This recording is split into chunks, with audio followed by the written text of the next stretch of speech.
I am Julian, and I am 32 years old. Exactly 3 days before the most important, highly publicized family gathering of the entire year, my own father sent a message to our extended family group chat. He told me I was permanently banned from Christmas. He called me a loser, a complete and utter failure who would only embarrass his high society friends, and he explicitly told me to stay far, far away from his house. I sat there in the dead silence of my living room and watched my aunts, my uncles, and my stepmother hit the laugh reaction on his message, one after the other. They humiliated me in front of 30 different relatives and family friends. But there is one massive, catastrophic detail my father completely forgot when he decided to publicly disown me. He forgot who secretly bought the 15% controlling equity stake in his failing real estate firm 3 years ago. He forgot who actually owns the legal deed to the roof over his head, and who pays the monthly lease on the Porsche currently sitting in his pristine driveway. And right now, as I sit here telling you this story, my phone has 45 missed calls from him, begging me to answer. Before I tell you exactly how I dismantled his entire fake empire brick by brick, hit the like button if you believe in absolute, unapologetic justice. And please, do not forget to let me know where you are watching from in the comments below. Your support means everything to me. Now, let us go back to the exact moment that text came through, and how the silence in my living room became the loudest, most destructive weapon I have ever used. It was snowing heavily in Seattle that night. It was the kind of thick, heavy winter snow that completely blankets the city, muffling the sounds of the traffic below and making the world outside feel completely isolated. I was sitting alone in my downtown condo, holding a cup of black coffee, just staring out the floor-to-ceiling window at the glowing streetlights cutting through the dark. The heating vent was humming softly in the background. Everything felt incredibly still. I have always preferred the quiet. My whole life, I was conditioned by my family to take up as little physical and emotional space as possible. My phone buzzed on the glass coffee table. I ignored it. I was used to the family group chat blowing up around the holidays with complaints about catering or arguments about who was bringing what wine. Then it buzzed again, and again. The continuous, rapid-fire vibrations signaled that something specific was happening. I leaned over, set my coffee mug down, and picked up the phone. The screen illuminated the dark room, and the words jumped out at me like a physical strike to the jaw. Julian, you are banned from Christmas this year, loser. Do not bother showing up to the Langford Country Club on Christmas Eve. I am inviting potential investors and heavy-hitting board members. I cannot have you embarrassing us with your mediocre attitude and your cheap suits again. Stay home. Consider this a favor. The sender was Victor, my father. I did not blink. I did not drop the phone. I just stared at the glowing pixels, reading the words over and over again to make sure I was not hallucinating. A second later, a notification popped up at the bottom of the screen. My stepmother, Beatrice, had replied with a crying laughing emoji. Then my half-brother, Tristan, the golden child of the family, sent a sticker of an overflowing garbage can. Uncle Gregory, my father's brother, chimed in right after, typing out a message saying it was probably for the best because I never understood how to network at these formal dinners anyway. The sheer audacity of their digital pylon was staggering. They were mocking me in real time, completely unified in their disdain for my existence. They did not just want to exclude me. They wanted to ensure I felt the absolute weight of my exclusion. I remember the exact physical sensation in my chest at that moment. It was not anger. It was not the familiar, heavy heartbreak that used to consume me when I was in my 20s. I had processed all the heartbreak a long time ago. It was a cold, absolute, terrifying clarity. It was the kind of clarity that washes over you when you finally realize a broken machine cannot be repaired, no matter how much you bleed trying to fix it, can only be scrapped. I did not type out a long, emotional paragraph defending my salary, my lifestyle, or my worth as a human being. I did not demand the respect I was owed. I tapped the screen, opened the keyboard, and typed exactly 2 words. No problem. I hit send. I watched the tiny text bubble appear on the screen. I locked the phone. I tossed it back onto the coffee table and took a slow, deep breath. To truly understand the astronomical weight of those two simple words, you need to understand what was sitting on my oak desk just 10 feet away from my couch. I stood up, walked over to my home office area, and turned on the brass desk lamp. The warm yellow light spilled over a thick, heavily reinforced manila folder. The printed label on the tab read, "Hail Proxy Trust, Confidential." Inside that folder were hundreds of pages of legal documents, balance sheets, signed non-disclosure agreements, and official corporate filings with the state. I opened it and traced my index finger over the main contract. It confirmed my sole ownership of a 15% equity stake in Carter Real Estate Development, Victor's company. I was not just his disappointing son. I was the silent majority stakeholder outside of Victor himself. 3 years ago, when his entire world was collapsing and he was facing a catastrophic lawsuit that threatened to drain his 401k, liquidate his assets, and throw him into federal bankruptcy court, I stepped in. I did it completely anonymously through a proxy firm. I saved him. I funded the bailout that kept his name out of the local business obituaries. And sitting there in the quiet of my condo, reading that text message banning me from the very holiday dinner paid for by my own secret investments, a heavy iron door inside my mind firmly locked shut. The era of my silent suffering was officially over. The next morning, the winter sun was struggling to pierce through the dense gray Seattle clouds. I arrived at my financial consulting firm at 7 in the morning. The office was quiet, the smell of fresh coffee brewing in the break room. I sat down at my desk and pulled up my emails. At exactly 8 o'clock, my lead attorney and trust representative, Clara, knocked on my glass door before pushing it open. Clara is a sharp, fiercely intelligent woman who does not waste words and does not suffer fools. She wore a tailored navy suit and carried a thick, cream-colored envelope with gold foil lettering. She walked in and dropped it directly onto the center of my desk. "I received an invitation to the Langford Country Club for Christmas Eve," she said, pulling up a leather chair and crossing her legs. "Victor sent it via courier directly to my office. He is aggressively courting the Hale Proxy Trust for a new round of funding. He wants the primary representative there in person. He even promised a private wine tasting before the main course." I looked at the elegant calligraphy on the envelope. The irony was so thick it was almost suffocating. Victor was throwing a lavish, 6-figure holiday party, publicly banning his own son from attending, while simultaneously rolling out the red carpet and begging on his knees for the anonymous corporate entity that his son controlled. He was desperate for cash, floating on bridge loans, and he thought the Hale Trust was a faceless corporate savior ready to write another blank check just to keep him happy. I leaned back in my chair and looked at Clara. "He banned me from Christmas last night, Clara. Publicly, in front of the entire family. He called me a loser and told me to stay home." Clara did not offer useless sympathy. She did not tilt her head or offer a sad smile. She looked at the Hale proxy folder on the corner of my desk, then back at me, her eyes narrowing. "Julian, you have been protecting this man for 3 years. You have underwritten his luxurious lifestyle, his terrible business decisions, and his inflated ego. He is currently burning through cash at an alarming rate to maintain the illusion of success. When does it end?" "It ends this week," I said, my voice completely steady.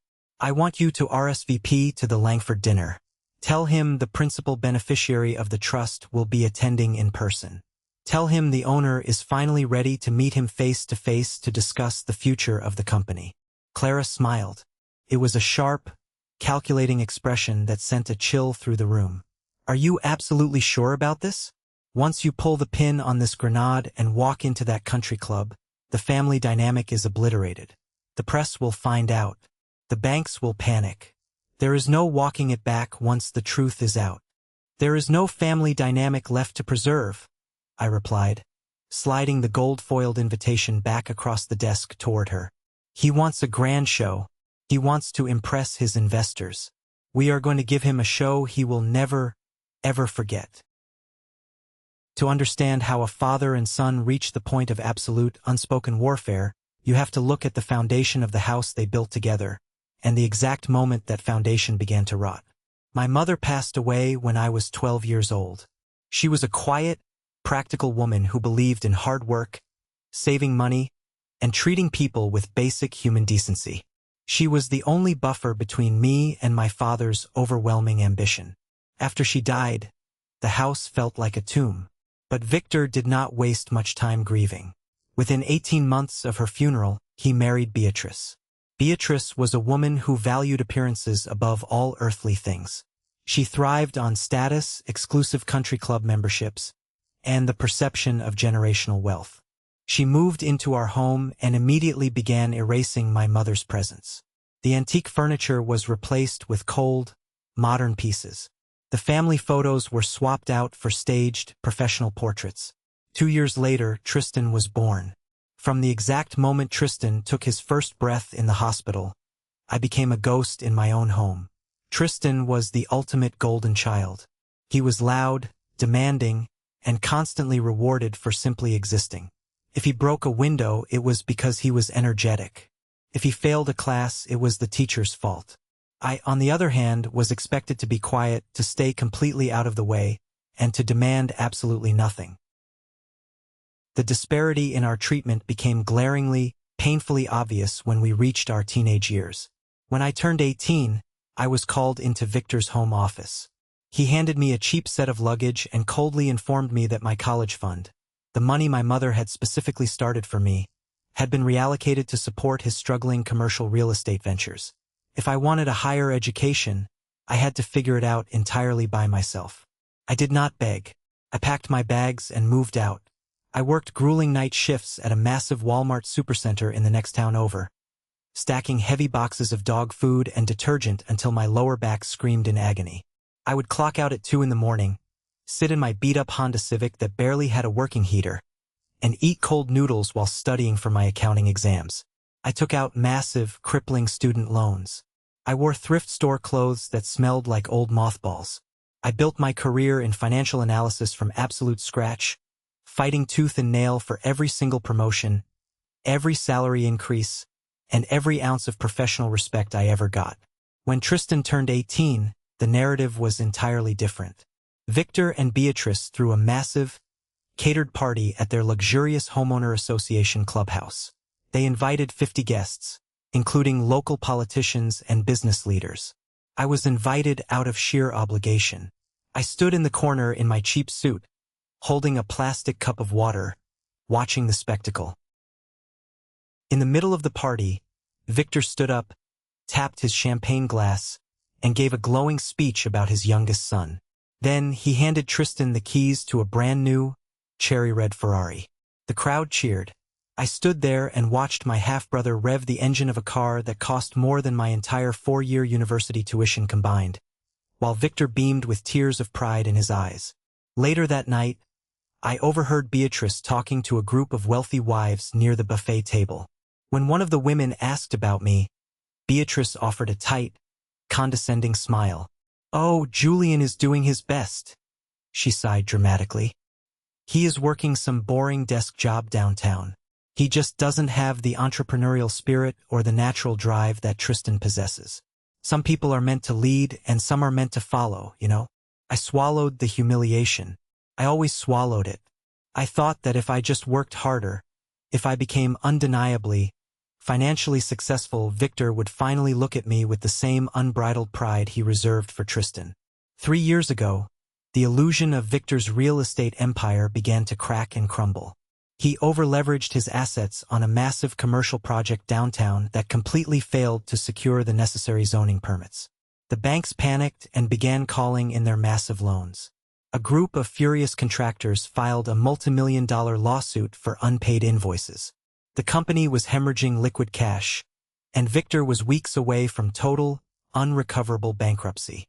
He was facing the terrifying reality of selling his mansion, liquidating his precious car collection, and facing total social ruin in front of the people he desperately wanted to impress.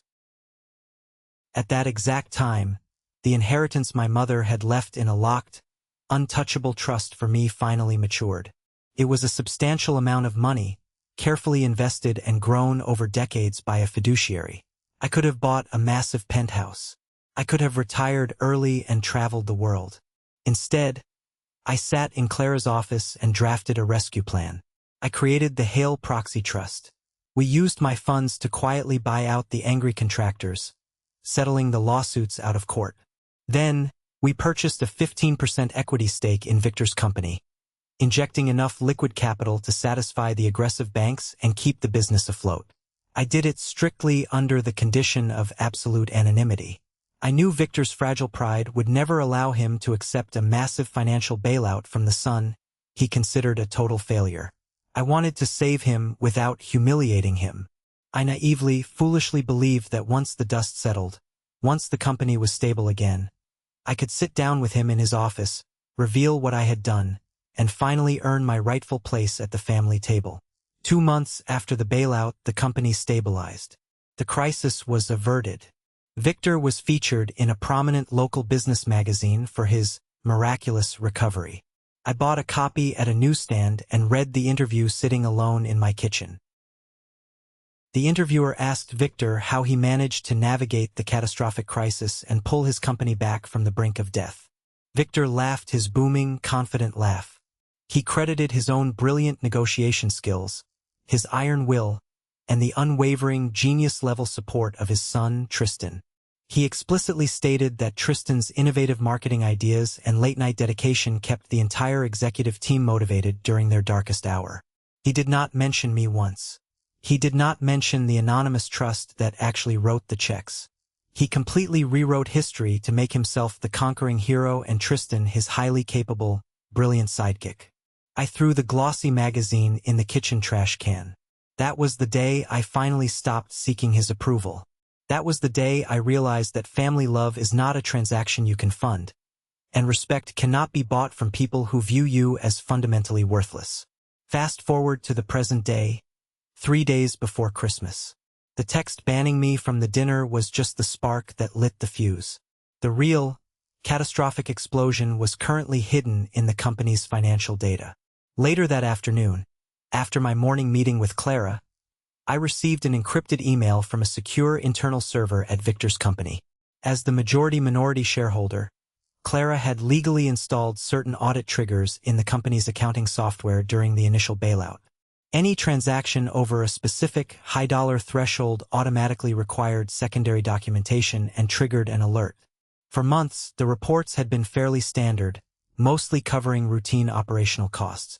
But today, the system flagged a series of highly irregular, massive cash transfers. I opened the spreadsheets and began to analyze the raw data on my dual monitors. The numbers stared back at me, painting a horrifying picture of blatant, reckless corporate greed. Huge sums of money, tens of thousands of dollars at a time, were being systematically funneled out of the main operational accounts. They were disguised as consulting fees and marketing retainers. The vendor names attached to the invoices were obscure LLCs registered in Delaware. I ran the registration numbers through a premium corporate database. My pulse quickened as the results slowly populated on my screen. The holding companies did not belong to legitimate marketing firms. They belonged to Silas, a sleazy, fast-talking nightclub promoter who just happened to be Tristan's absolute best friend and current business partner. They were embezzling. Tristan and Silas were methodically bleeding the company dry, using fake invoices for marketing services that never existed. And Victor was entirely, completely blind to it.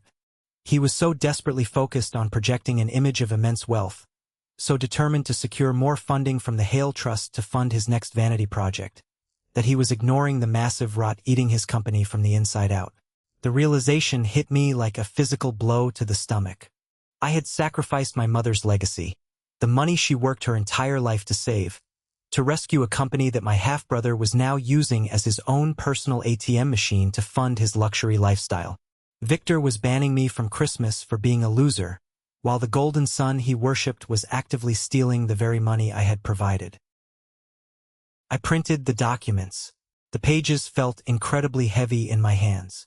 The anger I had suppressed and managed for decades finally broke through the surface, sharp, cold, and entirely focused.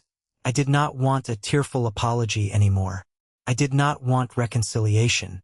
I wanted complete, systematic destruction. The next morning, the tension inside my chest felt like a tightly coiled steel spring ready to snap.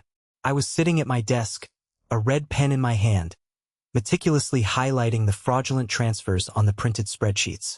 I was building a comprehensive timeline, tracking every single stolen dollar back to Tristan and Silas.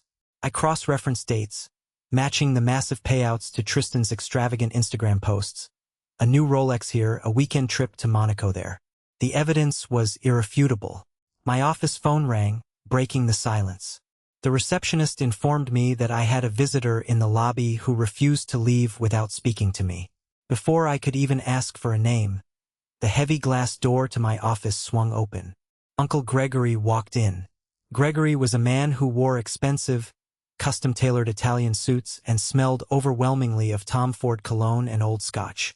He prided himself on being the family peacemaker, the wise, wealthy elder who always smoothed things over during conflicts. But in reality, Gregory was a parasite. He maintained his lavish lifestyle by feeding off Victor's scraps, acting as a middleman for dubious real estate deals and collecting exorbitant finder's fees.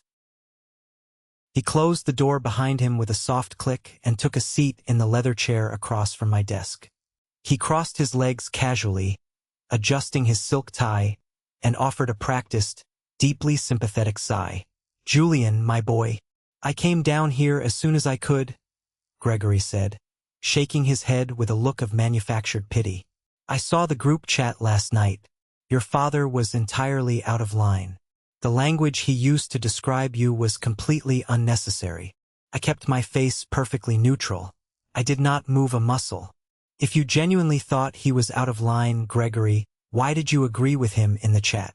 Why did you tell everyone it was for the best that I did not show up?" Gregory waved his hand dismissively, brushing off his hypocrisy as if it were a minor inconvenience. "You know how your father gets when he is stressed. If you disagree with him publicly, he cuts you off completely. I have to play the game to keep the peace for the sake of the family. But I am here to talk to you man to man, away from all the noise. You need to let this go." I leaned forward, resting my forearms heavily on the desk. "Let what go?" "The Christmas dinner," Gregory said, leaning in closer, his voice dropping to a conspiratorial, urgent whisper. "Victor is under an immense amount of pressure right now. He has some incredibly heavy investors flying in from out of state. The Langford party is crucial for the company's survival. Tristan has been working around the clock to help him secure this massive new funding from the Hale Trust. Let Tristan have his moment in the sun. You showing up, causing friction, looking miserable in the corner. It is bad for morale. Family is family, Julian. Sometimes you have to take the high road and sacrifice for the greater good." I looked at Gregory. I looked at the way his eyes darted around my office, taking in the expensive mahogany furniture, the original artwork on the walls, calculating my worth and trying to figure out how I afforded it. He was not here to comfort me. He was here to ensure I did not make a scene that could jeopardize the company's funding. Because if Victor's company went down, Gregory's lucrative kickbacks would vanish overnight. "Tristan is working around the clock, is he?" I asked, keeping my tone mild, almost conversational. "Absolutely," Gregory beamed, completely missing the steel trap closing around his ankle. "The boy is a natural prodigy. He is securing massive vendor contracts, expanding the marketing footprint, optimizing the workflow. He is the undeniable future of this family." I slowly slid one of the highlighted spreadsheets across the polished wood of my desk. I turned it around so Gregory could read it clearly. "Are these the brilliant vendor contracts you were talking about, Gregory?" Gregory glanced down. His eyes scanned the names of the shell LLCs, the massive payout amounts, the dates. I watched the color rapidly drain out of his face, leaving him looking pale and sickly. The fake, charming smile melted into an expression of sheer, unadulterated panic. He knew exactly what he was looking at. He might not have orchestrated the embezzlement, but a man like Gregory knew what corporate fraud looked like on paper. "Where did you get this?" he whispered, his voice suddenly hoarse, his confident posture collapsing. I am a financial analyst, Gregory. I look at numbers for a living. I lied smoothly, protecting my direct connection to the trust. It seems the glorious future of this family is actively committing federal corporate fraud. Tell me, does Victor know his golden child is stealing hundreds of thousands of dollars from him? Or are you getting a cut of the consulting fees to keep him completely blind to the theft? Gregory stood up abruptly, knocking his expensive leather chair backward. His polished, diplomatic facade shattered into a million pieces. You listen to me, you arrogant little punk. You do not understand how real business operates. If you breathe a single word of this to anyone, you will destroy this entire family. Victor will ruin you. He will hire the best lawyers in the state and bury you in litigation so deep you will never see daylight again. Get out of my office, I said, my voice dropping to a dangerous, icy calm. Gregory pointed a trembling, manicured finger at me. You stay away from that party, Julian. You stay in your lane, or you will regret it for the rest of your miserable life.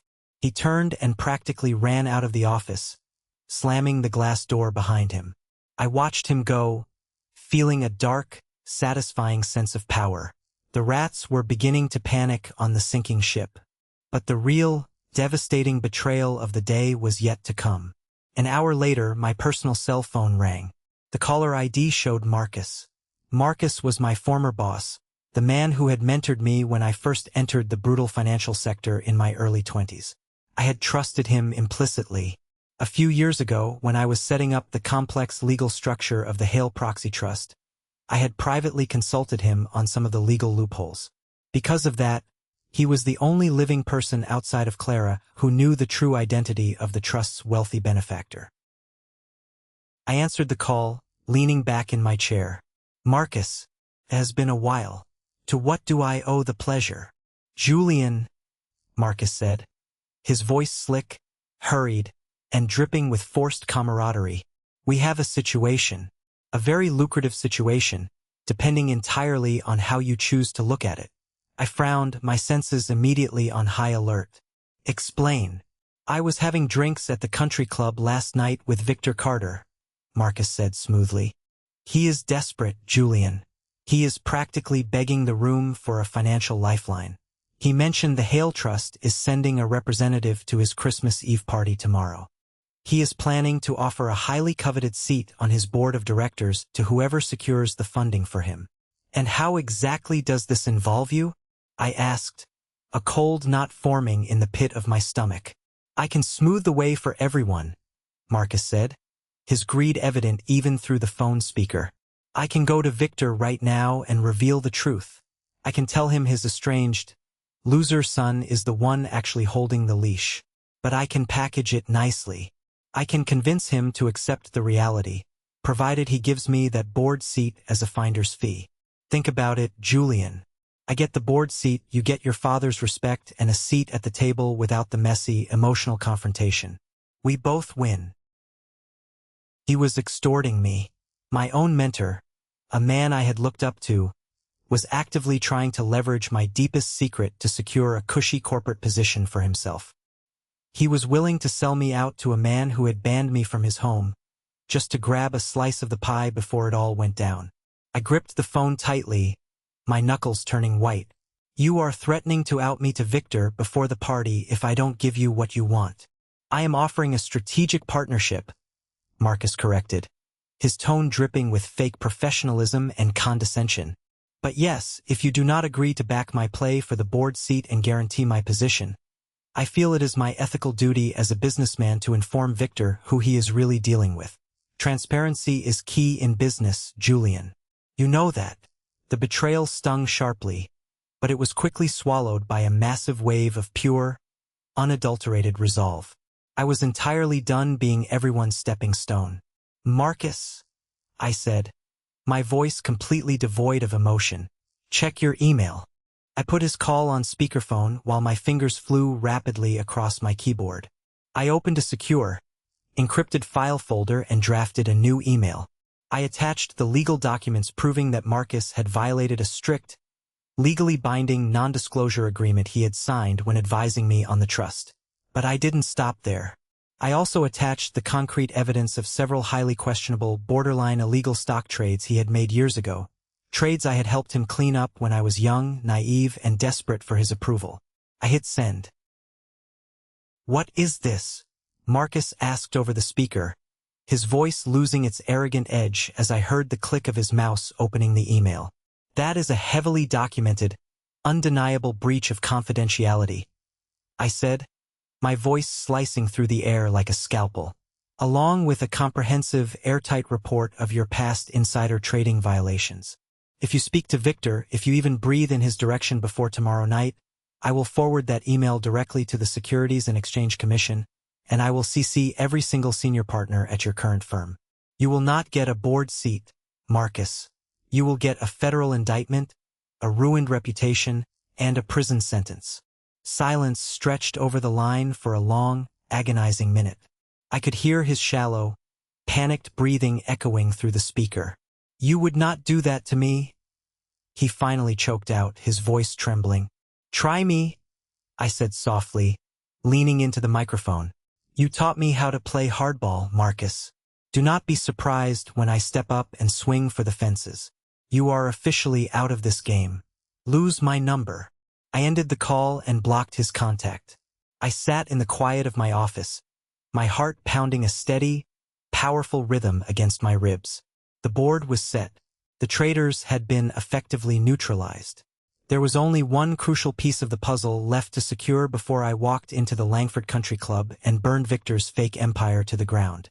I needed the smoking gun. The afternoon sky was bruising a dark, wintry purple by the time I left my office building. The temperature had dropped significantly, and the Seattle streets were slick with freezing rain and snow. I drove to a small, unremarkable, neon-lit diner on the absolute outskirts of the city, far away from the financial district and Victor's usual stomping grounds. I walked in, the smell of old coffee and frying grease hitting me instantly. I sat in a vinyl booth near the back, ordering a black coffee and waiting, watching the door. 15 minutes later, Nina walked in. Nina had been Victor's executive assistant for almost 20 years. She was a woman who held the immense, crushing weight of the company's dirty secrets in the dark bags under her eyes. She knew every meeting Victor took, every shady transaction he approved, and every lie he had ever told to his investors. More importantly, she also knew exactly what Tristan was doing. I had reached out to her earlier that morning, using an untraceable burner number, promising her a golden parachute and a way out of the sinking ship. She spotted me, hesitated, and then slid into the booth across from me, clutching her worn leather purse tightly against her chest. She looked absolutely terrified. "You shouldn't have contacted me, Julian," Nina whispered, glancing around nervously as if Victor might suddenly appear from behind the pie display counter. "If your father finds out I am sitting here talking to you, he will fire me on the spot. I lose my pension. I lose my health insurance. I lose everything I have worked 20 years for." I did not offer empty reassurances. I reached into my heavy winter coat, pulled out a thick, sealed envelope, and slid it across the sticky Formica table. Nina hesitated, her eyes darting to my face. Then she reached out and peeked inside. Her eyes widened in shock. It was a certified cashier's check, equivalent to exactly 2 years of her current salary, drawn directly from my personal offshore accounts. "That is your severance package," I said quietly, keeping my voice low. "Provided by me, not Victor. I am also offering full, comprehensive legal protection from my corporate attorneys. When the fallout hits this week, and it will hit incredibly hard, you will be completely shielded from the blast radius. Nobody will touch you." Nina stared at the check. Her hands were shaking visibly. "What do you want, Julian? Why are you doing this?" "I want the raw ledger," I said, leaning in closer. "Not the sanitized, heavily edited version Victor presents to the banks. Not the doctored spreadsheets Tristan gives to the outside accountants. I want the master ledger. The one you keep backed up in the locked external drive. The one that proves Tristan forged his father's signature to authorize the shell company payouts." Nina swallowed hard. A single tear slipped down her cheek, cutting through her makeup. "I tried to tell him," she whispered, her voice breaking with years of pent-up frustration. "I tried to tell Victor what Tristan was doing months ago when I first noticed the discrepancies. He yelled at me. He told me I was incompetent, that I was just jealous of his brilliant son. He made me cover it up and adjust the numbers. I have been so stressed I cannot sleep. I am terrified of the IRS knocking on my door. I am terrified of going to prison for them." "You are not going to prison, Nina," I said firmly, tapping the envelope. "But Victor and Tristan might. Hand over the drive. Take the money. Walk away clean. Let me handle my family." Nina closed her eyes, took a deep, shuddering breath, and opened her purse. She reached inside and pulled out a small silver USB drive. She placed it on the table. It slid across the surface, coming to a stop near my coffee cup. I covered it with my hand. The cold metal felt like a loaded weapon in my palm. "Do what you have to do," Nina said, her voice finally finding a shred of steadiness. She stood up, taking the thick envelope of cash with her. "God help them, Julian, because they have absolutely no idea what is coming for them." I watched her walk out of the diner and disappear into the snowy night. The final piece was officially in place. I had the raw data. I had the legal authority. I had the element of absolute surprise. The next day was Christmas Eve, the day of the highly anticipated Langford Country Club dinner. I spent the entire morning in the high-rise, glass-walled office of Diana, my ruthless, incredibly expensive mergers and acquisitions lawyer. We sat across a long mahogany conference table, reviewing the final legal injunctions. The documents were flawless, aggressive, and completely airtight. They outlined the immediate, non-negotiable freezing of all operational accounts under Carter Real Estate Development due to suspected, heavily documented fiduciary fraud. The injunction required only one signature to activate, the signature of the majority-minority shareholder. I picked up a heavy Mont Blanc pen. The ink flowed smoothly as I signed my name on the dotted line, sealing Victor's fate. "Once I serve these documents to the bank executives tonight at the party," Diana said, adjusting her designer glasses and organizing the paperwork, "the company's credit lines will be completely paralyzed. Victor will not be able to buy a cup of coffee using corporate funds. The accounts will be frozen solid by 9 a.m. tomorrow morning. He will have zero liquidity." "Perfect," I said, sliding the signed documents into a sleek, black leather portfolio. I drove back to my condo as the afternoon faded into evening. My phone buzzed on the kitchen counter. The family group chat was active again. Beatrice had posted a photo of Tristan standing in the grand foyer of their mansion. He was wearing a custom-tailored tuxedo, holding a crystal glass of expensive champagne, leaning casually against a massive, over-decorated Christmas tree. The caption read, "My handsome boy, ready to conquer the business world tonight. So incredibly proud of the future CEO of Carter Real Estate." I stared at the photo. I looked at Tristan's smug, entitled smile. I did not feel a trace of anger. I felt the icy, calculating calm of an executioner preparing for the final strike. I walked into my bedroom. Laid out perfectly on the bed was a bespoke, charcoal gray suit I had commissioned specifically for this evening. It was tailored to perfection, a modern piece of armor disguised as fine wool and silk. I dressed slowly, methodically. I buttoned the crisp white shirt, adjusted my silk tie in the mirror, and slid on my watch. The man looking back at me was not the discarded, invisible son who had stocked shelves in the middle of the night. He was a predator waiting in the tall grass, ready to strike. I picked up the black leather portfolio containing the financial death warrants. I grabbed my car keys. I walked down to the subterranean garage and approached my car. A slate gray Porsche 911. A car I bought with my own money, earned through my own brilliance and relentless hard work, not handed to me as a birthday gift with a giant bow on top. I slid into the driver's seat.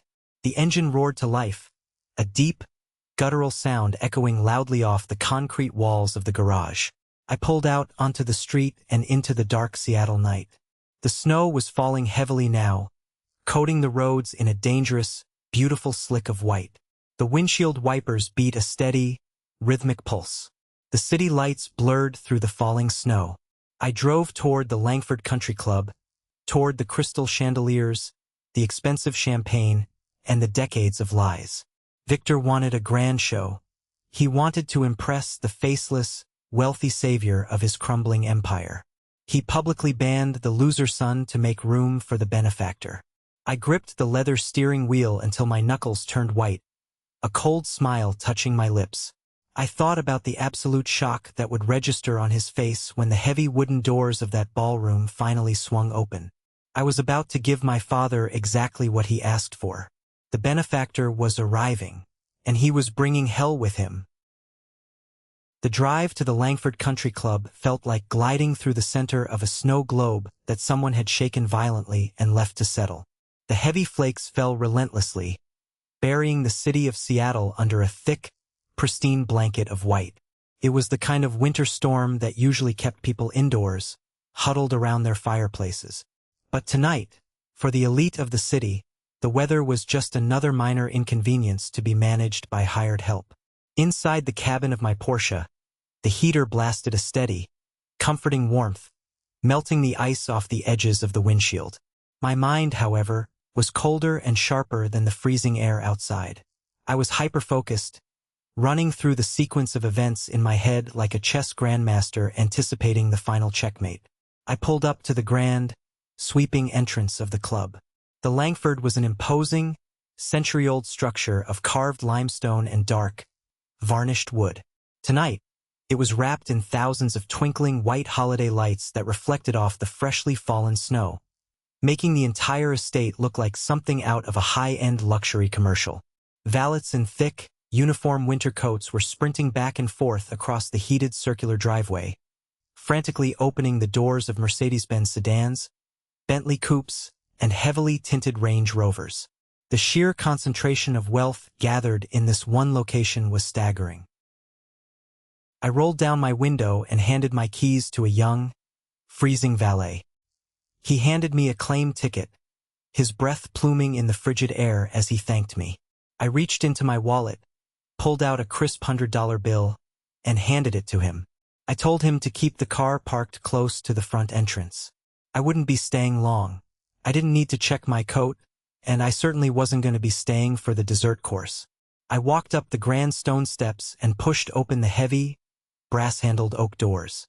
The incredible warmth of the grand lobby hit me instantly, carrying the rich, intoxicating scent of expensive pine garlands, roasted meats, and the heavy, sweet perfume of the ultra-wealthy. A professional string quartet was playing a classical rendition of a holiday carol in the corner near a massive fireplace, their music barely cutting through the loud, arrogant, self-important chatter of Seattle's real estate elite. I stood near the coat check for a moment, letting the snow melt off the shoulders of my custom charcoal suit, silently observing the scene. Felix, the club's senior event manager, caught my eye from across the crowded lobby. We had a brief, highly discreet conversation earlier that week. A very generous, untraceable contribution to his personal holiday fund ensured that my name was deliberately left off the standard guest list at the front podium, yet I would face zero resistance from the private security team when walking into the building. He gave me a subtle, almost imperceptible nod and smoothly opened a side door that led directly to the VIP staging area behind the main ballroom. I slipped through the door unnoticed, leaving the noise of the lobby behind.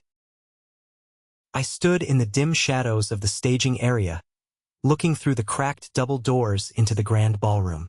It was a masterpiece of corporate excess and financial vanity. Massive, multi-tiered crystal chandeliers hung from the vaulted ceilings, casting a warm, flattering light over the room. The round tables were draped in heavy, silver silk, adorned with towering, extravagant centerpieces of white roses, winter berries, and frosted pine cones. Highly trained waiters moved in synchronized precision, pouring vintage champagne into crystal flutes and clearing away expensive appetizer plates. And right there, in the dead center of the room, seated at the elevated head table, was my family. Victor was completely in his element. He wore a custom velvet dinner jacket that probably cost more than my first car. His hair was perfectly styled, not a gray strand out of place, his teeth gleaming as he laughed uproariously at a joke made by Mr. Harrington. Harrington was the regional director of the bank that currently held the massive, suffocating bridge loan on Carter real estate development. Victor was practically leaning over the table to cater to the banker, pouring his wine, laughing a little too loud, projecting the absolute illusion of a billionaire who didn't have a care in the world. Beatrice sat next to him, dripping in diamond necklaces and bracelets that I knew for a fact were purchased on highly leveraged credit. She looked down her surgically enhanced nose at the rest of the room, playing the part of the benevolent matriarch. She occasionally patted Victor's arm, projecting the image of a rock-solid, successful marriage built on mutual respect, rather than the mutual greed that actually bound them together. And then there was Tristan, the undisputed golden child. He wasn't sitting at the table. He was actively working the room, holding a crystal glass of expensive scotch, aggressively shaking hands, slapping investors on the back, and flashing his $1,000,000, orthodontist-perfect smile. He looked exactly like the perfect heir apparent. He wore a tailored tuxedo that fit his athletic frame flawlessly. Watching him, you would never in a million years guess that he had spent the last 8 months systematically fabricating corporate invoices to steal hundreds of thousands of dollars from the very people he was currently toasting. He looked so incredibly smug, so utterly convinced of his own untouchable superiority. At the far end of the head table sat Clara. She looked stunning, entirely professional, and completely untouchable in a tailored black evening gown. Victor kept leaning over to engage her in conversation, treating her like absolute royalty. He thought she was his ultimate lifeline. He thought she was the gatekeeper to the endless funds of the Hale Proxy Trust. A senior waiter walked up to the podium, tapped a silver spoon against a crystal glass, and a sudden hush fell over the massive ballroom. The low murmur of wealthy voices faded away as Victor stood up, proudly buttoning his velvet jacket. He confidently grabbed the microphone, adjusting it to his height, and looked out over the sea of investors and socialites. Ladies and gentlemen, esteemed colleagues, and my dearest friends, Victor began, his voice echoing through the state-of-the-art sound system with a practiced, deeply theatrical warmth. Thank you so much for joining us on this beautiful, snowy Christmas Eve. As I look around this incredible room tonight, I am profoundly reminded of what truly matters in this unpredictable life. Legacy. Building something that lasts beyond our own years. Creating a solid foundation of absolute trust, unwavering commitment, and uncompromised integrity. I almost laughed out loud in the dark, secluded hallway. Integrity. The absolute nerve of the man. He was a walking, breathing Ponzi scheme built entirely on a fragile foundation of fragile ego and massive, unmanageable debt. This past year has certainly tested us all, Victor continued, placing a manicured hand over his heart in a gesture of fake humility. The market has been volatile. The challenges have been steep. But Carter Real Estate Development has emerged stronger, leaner, and more focused than ever before in our corporate history. And I have to say, I owe a massive, immeasurable part of that renewed success to my brilliant son, Tristan. Tristan, please, stand up and take a bow. Tristan stood up from a nearby table, raising his glass of scotch to a loud round of polite, obligatory applause from the investors. He smiled modestly, waving to the crowd, soaking up the unearned admiration like a sponge. But tonight, Victor said, his voice deliberately dropping to a serious, hushed, almost reverent tone. Tonight is primarily about the future. 3 years ago, when the market was incredibly uncertain and our firm was facing unprecedented headwinds, a silent partner stepped in to help guide this massive ship through the storm. The Hale Proxy Trust. They believed in our vision when others foolishly doubted us. They provided the crucial capital that allowed us to expand our footprint. Tonight, we have the absolute honor of hosting the lead legal representative of that trust, Ms. Clara Vance. And she has generously informed me that the principal benefactor, the visionary who saved us and remained in the shadows for years, is finally joining us tonight to discuss expanding our lucrative partnership into the next decade. The room erupted into enthusiastic applause. Investors clapped loudly, eager to see the face of the mysterious billionaire who was allegedly about to inject millions of dollars into the local economy. Victor looked toward the main entrance of the ballroom, a hungry, utterly desperate smile plastered across his face. He was waiting for his savior. Clara stood up gracefully. She walked to the podium and took the microphone from Victor's waiting hand. "Thank you so much for those kind words, Victor," Clara said, her voice smooth, professional, and entirely devoid of emotion. "It has indeed been a truly fascinating 3 years observing your operations from afar. As you mentioned, the principal owner of the Hale Proxy Trust, the individual currently holding the 15% controlling equity stake in your firm, prefers to operate strictly in the shadows.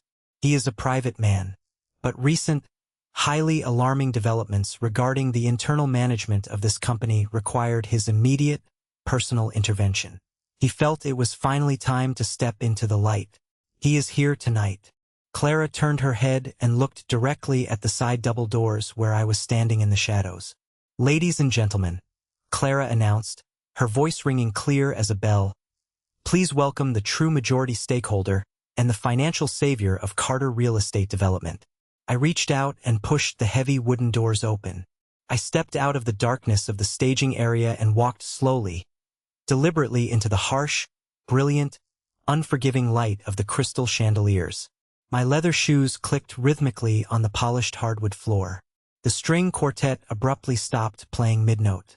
The silence that swept through the massive ballroom was absolute, instant, and deafening. It wasn't just quiet. It was a physical weight dropping over the crowd. I walked past the round tables of bewildered, staring investors. I walked past Mr. Harrington, the banker, whose jaw had physically dropped in confusion. I walked straight up the center aisle, my eyes locked dead ahead, stopping exactly 5 feet away from where my father was standing at the podium. Victor's face was an absolute masterpiece of pure, unadulterated cognitive dissonance. His brain simply could not process what his eyes were seeing. The arrogant, charming, billionaire smile literally slid off his face, replaced by a pale, twitching, horrified mask of confusion. "Julian," Victor whispered, his voice cracking horribly over the live microphone, echoing through the silent room. What in God's name are you doing here? I explicitly told you that you were permanently banned from this event. Where is security? Felix, get security in here immediately."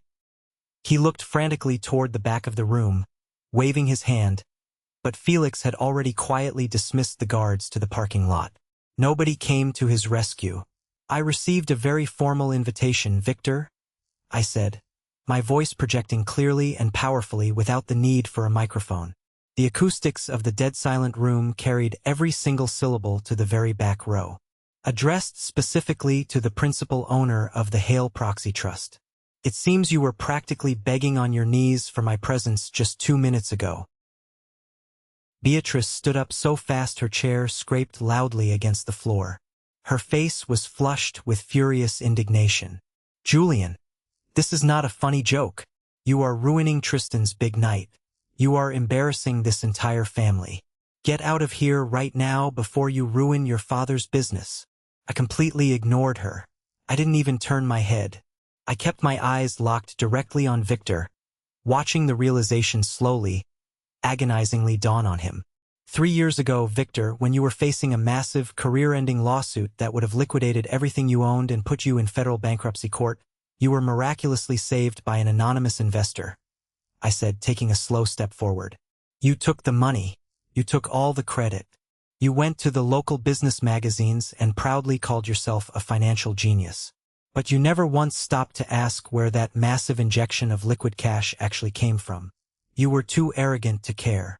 I paused, letting the silence stretch out, letting the tension in the room pull tight enough to snap. "It came from my mother's inheritance," I declared, my voice ringing with cold authority. "It came from the massive trust fund she left me, the same college fund you effectively stole from me when I turned 18 to fund your own failing projects. I used it to buy your debt. I bought the angry contractors out. I capitalized your company. I own 15% of your entire life, Victor. Gasps audibly rippled through the expansive ballroom. I heard Mr. Harrington, the bank executive, urgently whisper something to his wife, his face turning pale. The investors who had been clapping just moments ago were now staring in absolute paralyzed shock. Victor's face turned from a sickly, pale white to a furious, mottled, apoplectic red. The veins in his neck bulged against his starched collar. "You are lying!" he screamed, his voice cracking with panic. "You are a pathological liar. Clara, tell this arrogant, miserable loser to leave the premises right now before I have him arrested for trespassing." Clara did not flinch. She did not look at Victor with anything resembling respect. She stepped forward with absolute calm and deliberately handed me the microphone. "He is not lying, Victor," Clara said into the mic before handing it over, her voice devoid of any sympathy. "Julian is my boss. He is the sole proprietor and principal beneficiary of the Hale Proxy Trust. He owns the equity. He owns the votes. You have been reporting to him for 3 years." Victor physically stumbled backward, grabbing the edge of the head table to steady himself. I unzipped the sleek, black leather portfolio I was carrying under my arm. I pulled out the thick stack of legal injunctions, heavily stamped and signed by Diana and a federal judge. I held them up in the air for the entire room of investors, bankers, and high society elites to see clearly.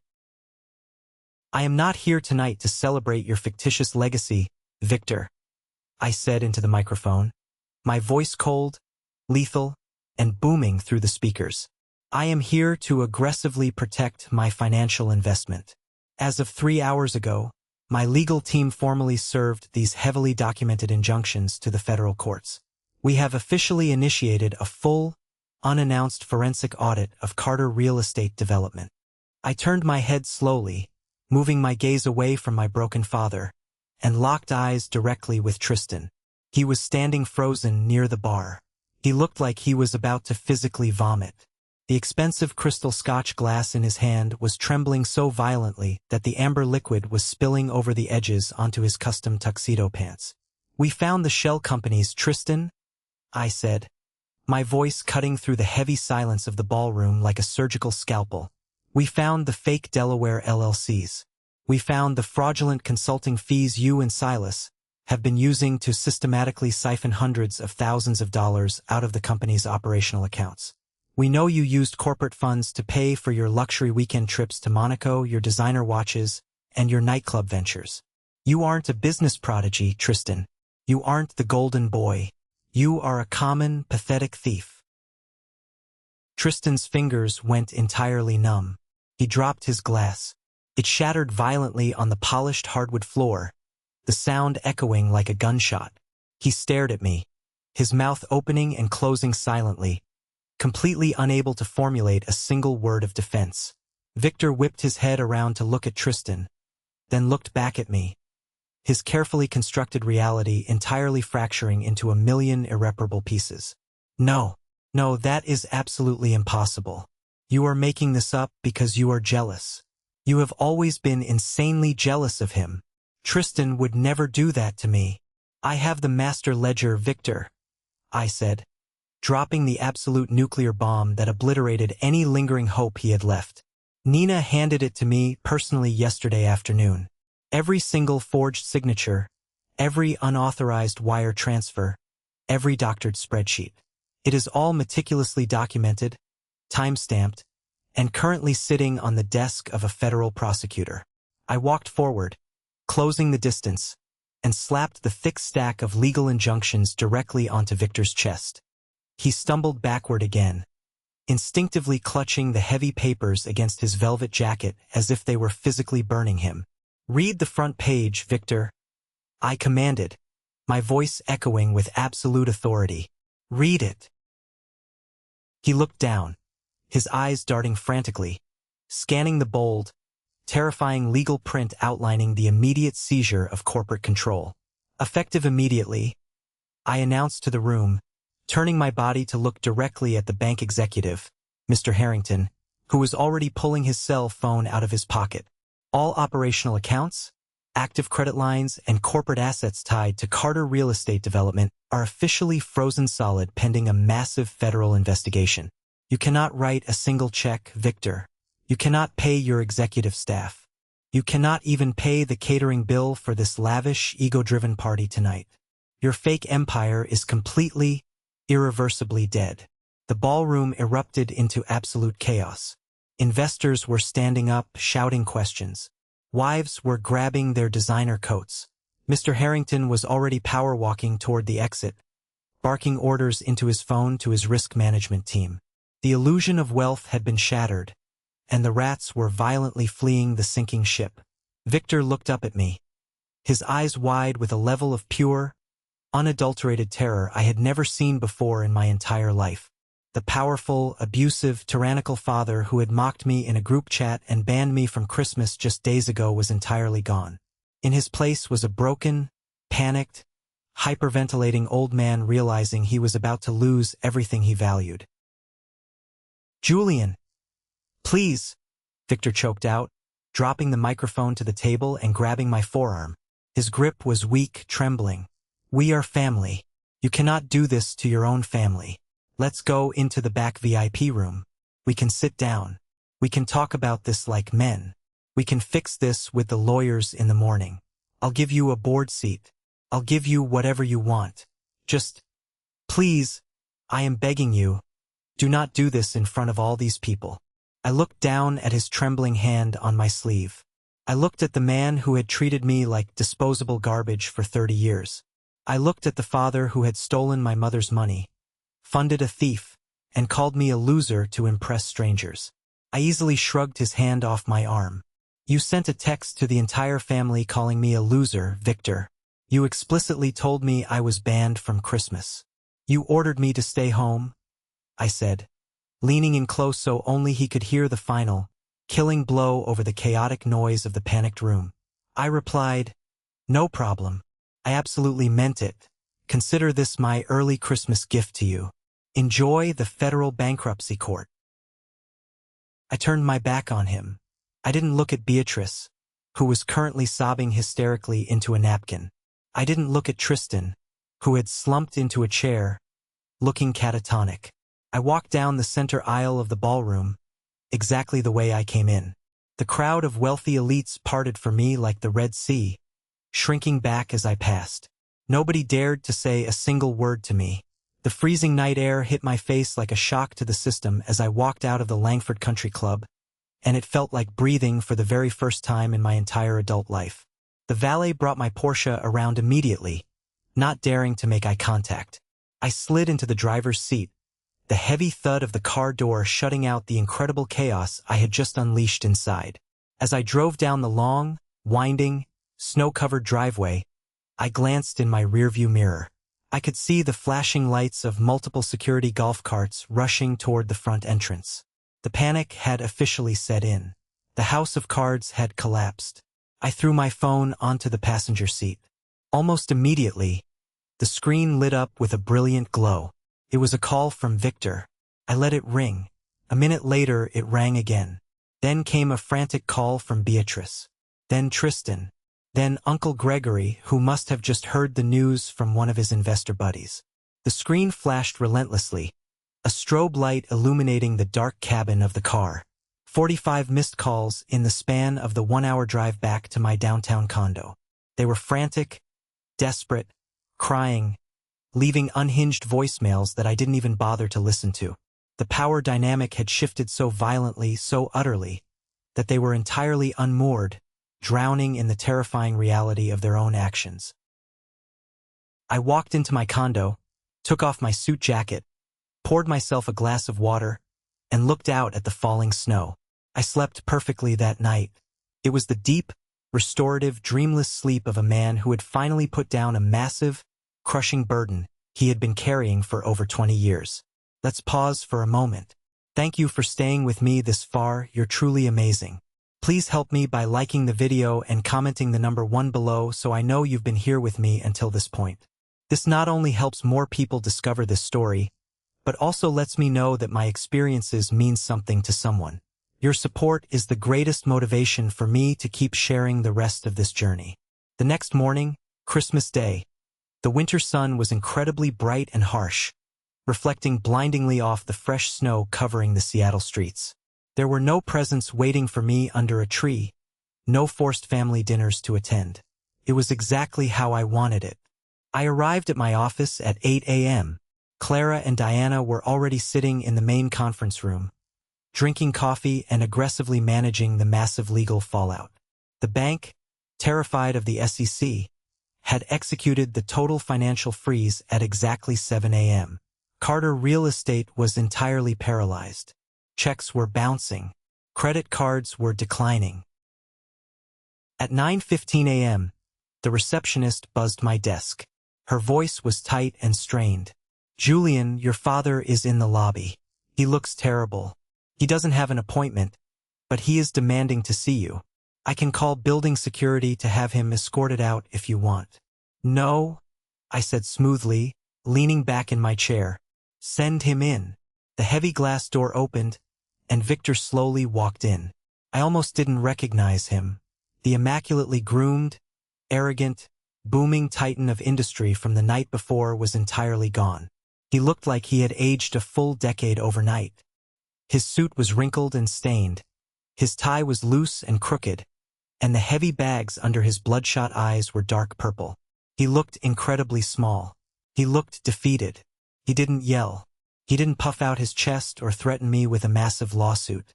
He just collapsed into the chair across from my desk, looking at me with a pathetic, hollow, desperate expression. "The bank rejected my corporate card when I tried to pay for gas this morning," Victor whispered, his voice raspy, staring blankly at his own hands. "Harrington won't even return my calls. The board of directors held an emergency Zoom meeting at dawn. They are drafting a formal resolution to remove me as CEO by noon today. The press is already calling my cell phone. You destroyed my entire life in 10 minutes. Tristan destroyed your life, Victor." I corrected him, my voice completely flat and devoid of any sympathy. "He stole the money. He falsified the records. I just turned on the lights in the room so everyone could see the rats scattering. You should be thanking me for stopping the bleeding. He is just a kid, Julian." Victor suddenly flared up, a desperate, pathetic defense mechanism kicking in as he tried to protect his golden child. "He made a mistake, a bad, immature business decision. We could have handled it internally. We could have covered the shortfall with the trust money. We could have kept his salary intact while he paid it back quietly over time. But you brought the federal authorities into this. You served public injunctions. You are sending your own brother to a federal prison. How could you be so incredibly heartless?" I stared at him, genuinely marveling at the sheer depth of his narcissistic delusion. "He is 28 years old, Victor. He stole hundreds of thousands of dollars to buy designer watches, fly first class to Monaco, and fund illicit nightclub ventures while you were literally begging on your knees for loans to keep the lights on in your own building. And you are still sitting here defending him. You are still actively protecting the golden child while blaming the son who actually saved your business." Victor put his face in his hands, his shoulders shaking. "He is my son, Julian. He is my legacy. He is all I have left. And what exactly am I?" I asked softly, the question hanging heavily in the air. He didn't answer. He couldn't. The deafening silence in the room was the only answer I ever needed. Just then, the office door opened again. Nina walked in. She was wearing a heavy winter coat, carrying a medium-sized cardboard box filled with her personal desk items, photos, a coffee mug, some files, from Victor's executive office. She had officially resigned that morning, cashing the massive severance check I gave her. She looked utterly exhausted, but the perpetual, grinding fear that usually shadowed her face for 20 years was completely gone. Victor looked up, his eyes widening in betrayal. "Nina? What are you doing here? You betrayed me too? After everything I did for you." "I survived you, Victor," Nina said, her voice trembling slightly but ultimately resolute. "There is a big difference." She walked over to my desk, ignoring him completely, and set down a small, faded yellow envelope on my blotter. "Julian, before I leave the city for good, There is one last thing you absolutely need to see. I found this shoved in the very back of the master corporate safe when I was clearing out my security clearance codes this morning. I thought it was an old corporate bond. It isn't. I frowned, picking up the yellow envelope. Felt old. The paper was brittle and dry. I opened the flap and tipped the contents onto my clean desk. A small, crinkled piece of paper fell out. It was a pawn shop receipt. It was dated exactly 4 years ago. The item described on the receipt was a vintage, 18-karat gold Patek Philippe pocket watch. My blood ran completely, terrifyingly cold. The temperature in the room seemed to drop 10 degrees. When my grandfather, my mother's father, passed away, he left me exactly one thing in his will. His antique Patek Philippe watch. It was a priceless family heirloom, passed down through 3 generations of men. It was the only physical, tangible connection I had left to my mother's side of the family. 4 years ago, when I was packing up my things to move into my new condo, the watch had mysteriously vanished from my secure lockbox at Victor's house. I had torn the place apart looking for it, frantic and devastated. Victor had actually helped me look, shaking his head sympathetically and suggesting that maybe the movers had stolen it when I wasn't looking. I looked at the pawn receipt. Then I looked at the payout amount printed in faded black ink. $50,000. I looked at the date stamp again. It was the exact same week Tristan had turned 18. The exact same week Victor had proudly handed Tristan the keys to a brand new, cherry-red Ferrari at the country club. I slowly raised my eyes from the paper and locked them onto Victor.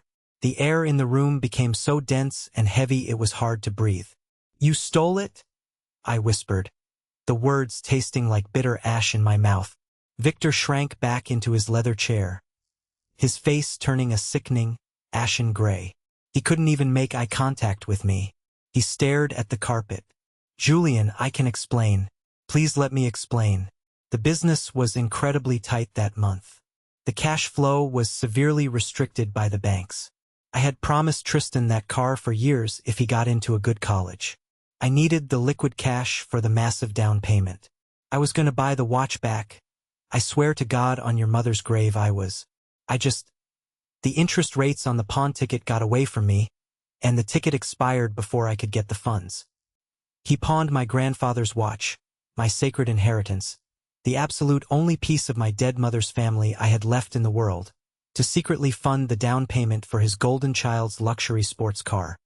He stood there at that extravagant HOA party, playing the successful, generous billionaire father, using the stolen blood and history of my family to finance his own pathetic vanity. Any lingering shred of pity, any microscopic atom of familial obligation I might have subconsciously held onto over the years, completely evaporated in that exact second. Cold, absolute void replaced it. "You stole my grandfather's watch to buy a Ferrari for a thief," I stated, my voice dangerously quiet, trembling with a rage so pure it felt like ice. "You looked me directly in the eyes and helped me search the house for it, knowing you had already sold it to a pawnbroker on the south side of town." "I am so sorry," Victor whimpered, tears finally spilling over his eyelids and rolling down his cheeks. "I will pay you back. I will find a way to make it right." I stood up. I walked slowly around the desk until I was standing directly over him. He flinched violently, raising his hands, fully expecting me to hit him. I didn't. Physical violence was entirely too cheap for this level of profound betrayal. "You are going to leave this office right now," I said, my voice echoing with a terrifying, absolute finality. "You are going to walk out that door, take the elevator down, and you are never, ever going to speak to me again for as long as you live. If you call my phone, I will have you arrested for harassment. If you show up at my home, I will have you physically removed for trespassing. You are entirely dead to me, Victor. Your company is dead. Your legacy is a joke. And when the federal prosecutors come knocking on your front door next week with a massive lawsuit for financial fraud and tax evasion, I want you to remember that I am the one who handed them the keys to your cell." Victor opened his mouth to speak, to beg one last time, but the dead look in my eyes stopped him cold. He swallowed hard, his hands shaking violently as he gripped the armrests of the chair to pull himself up. He slowly stood up, looking like a broken, hollow shell of a human being. He walked out of my office, shuffling his feet, staring blankly at the floor. He didn't look back. I stood in the silence of my office, staring down at the faded pawn receipt on my desk. Nina placed a gentle, warm hand on my shoulder, gave it a reassuring squeeze, and quietly left the room to start her new life. The storm had finally broken. The ugly truth was out in the blinding daylight. The twist of the knife was agonizing, but it was the final, absolutely necessary cut to sever the infection from my life once and for all. The very next morning, before the city had fully woken up and the streets were still covered in untracked snow, Clara and I drove my Porsche to the address listed on the faded pawn receipt. It was a bleak, heavily barred pawn shop situated in a rundown, depressing industrial sector of the city. We walked in, the harsh bell above the door ringing sharply in the quiet morning. The air inside smelled of old dust, stale cigarette smoke, and sheer desperation. I walked up to the counter and slapped the 4-year-old receipt onto the scratched glass. The elderly owner, a man with a thick gray beard, adjusted his thick glasses, looking skeptically from the brittle paper to my expensive custom suit. He didn't say a word. He just turned around and disappeared into the back vault for what felt like an absolute eternity. When he finally returned, he was holding a small, incredibly worn velvet box. He opened it on the counter. The gold casing of the Patek Philippe watch caught the dim, flickering fluorescent light of the shop. It was exactly as I remembered it. Flawless. Timeless. Ticket expired 3 years ago, buddy, the owner grunted, closing the box halfway. Technically and legally, it belongs to the shop now. I wasn't gonna melt it down. I was waiting for the right buyer on the private market to maximize the profit. Clara didn't hesitate for a single second. She pulled out a heavy corporate checkbook, wrote a number that made the old man's eyes widen in sheer shock, and slid it across the glass counter. The watch belongs to him. The massive premium on that check covers your absolute silence on this transaction. I took the watch out of the velvet box. The metal was cold against my skin, but as I closed my fist around it, it felt incredibly heavy with meaning and history. I slipped it safely into the inside pocket of my winter coat, right over my heart. A profound, overwhelming sense of peace washed over my entire body. I had reclaimed the past. I had rescued my mother's memory from the pawn shop. Now it was time to watch the future unfold exactly as I had meticulously orchestrated it. A month passed.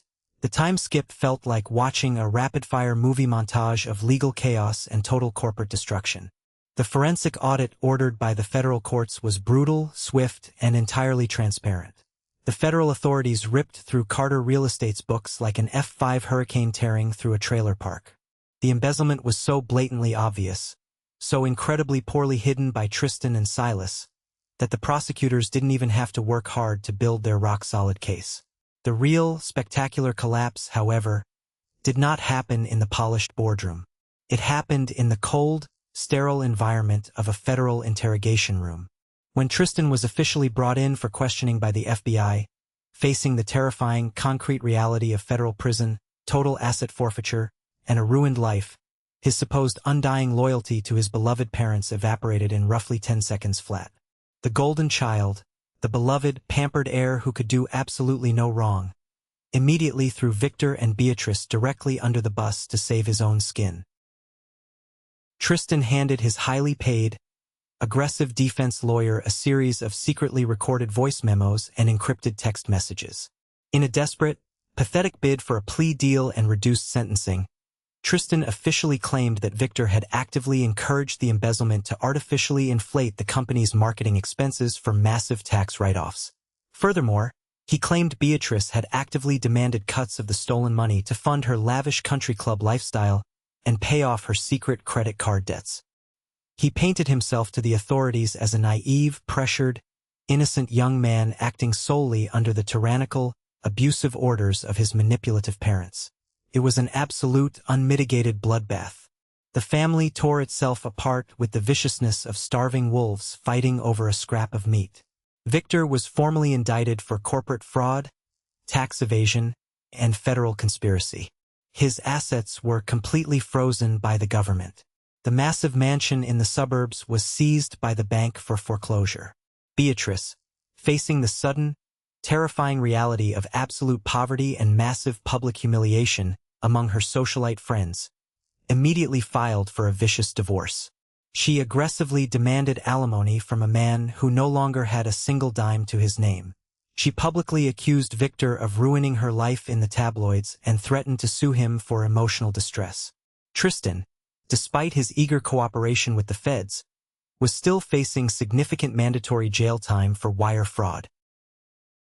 The entire Carter family was splashed across the front pages of the local business journals and newspapers. The legacy Victor had sacrificed me to build was nothing more than a pathetic cautionary tale of greed, narcissism, and ultimate betrayal. Meanwhile, my legal team was surgically precise in cleaning up the mess. With Victor officially ousted in disgrace and facing federal charges, the panicked board of directors desperately begged the Hale Proxy Trust to take complete, public control to salvage whatever was left of the company's assets and reputation. I stepped in not as the hidden, anonymous benefactor, but as the official, highly visible public CEO of the newly restructured firm. My first official act as CEO was a mass purge of the toxic elements. I fired Uncle Gregory on my first day, permanently cutting off his lucrative kickbacks and actively blacklisting him from every major real estate firm in the city. I initiated a ruthless, aggressive civil lawsuit against Silas, seizing his nightclub assets to recover the embezzled funds for the company. Most importantly, I promoted the loyal, hard-working middle managers who had suffered silently under Victor's arrogance, increasing their salaries, improving their benefits, and stabilizing the terrified workforce. I walked into the massive corner office that used to belong to Victor. The walls were entirely stripped of his arrogant, self-aggrandizing portraits. I sat down in the heavy leather chair, pulled my grandfather's watch from my pocket, and placed it gently on the pristine desk. The ticking was steady, precise, and entirely unyielding. The empire was finally clean. 1 year later, it was Christmas Eve again. The snow was falling heavily in Seattle, covering the city exactly as it had the year before. But this time, the profound silence in my penthouse condo was not a defensive weapon, nor was it a symptom of crushing isolation.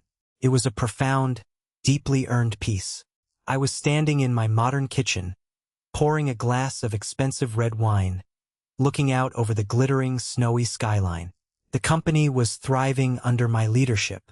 We had pivoted our focus toward sustainable commercial development, paid off the aggressive bridge loans ahead of schedule, and fully restored trust with the banking sector. Mr. Harrington now treated me with genuine, earned respect, not the desperate, fake condescension he had always shown my father. My assistant had brought up the mail earlier that afternoon. Sitting on my granite kitchen counter was a cheap, wrinkled, plain white envelope. The return address was a small, low-rent apartment complex on the absolute outskirts of the city. The handwriting was shaky and weak, but I recognized it instantly. It was from Victor. I picked up the envelope and slid my finger under the flap. The letter inside was written on cheap, lined notebook paper. It was a pathetic, rambling, disjointed mess.